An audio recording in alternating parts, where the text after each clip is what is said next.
Уште една бурна ноќна партизанска, повторно тешка сообраќајна незгода. Возач со марка Ауди возел со брзина далеку над дозволената и излетал од коловозот.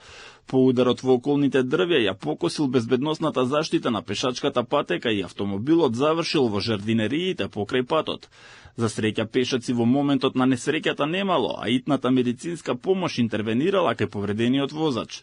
Според првичните информации, причината за тешката несреќа е неприлагодената брзина. Посебно во летниот период, неподносливо е да се живее на најфреквентниот булевар во главниот град, Партизанска.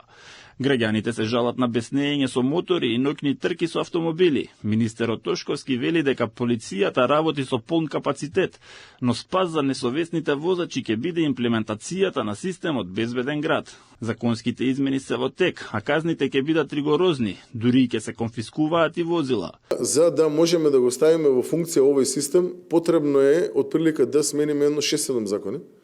Отпочната е постапка за секој од овие закони, но не само закони кои што се директно поврзани со имплементацијата на Safe City како проект, туку и закони кои што треба да направат суштинска разлика и раздвојување на она безредие од претходно со она кое што треба да го имплементираме како нормален ред и поредок. Граѓаните треба да бидат свесни дека во иднина, во однос на оние кои што особено безобзирно управуваат со моторни возила, надвор од разум, секаков, ќе се оди со поригорозни мерки, односно ќе се оди дури и со конфискација на самото возило. Овој проект отпочнат пред многу години.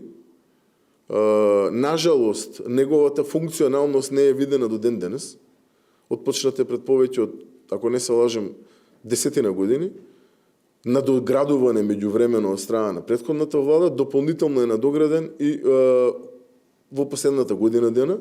И се надевам дека конечно резултатот од истиот ќе го видиме. Во однос на вкупната сума не би можел да ви дадам сега одговор за тоа што ги немам тие податоци. Проектот Безбеден град, кој требаше одамна да функционира, претходната власт го држала во фиока. Тошковски вели дека овој проект е отпочнат пред многу години, но за жал неговата функционалност не е видлива до денеска. Министерот Тошковски уверува дека има напредок и намалување на тешките несреќи и бројот на повредени, но дека и покрај превземените мерки од Министерството, се уште голем број луѓе ги губат животите по патиштата низ државата.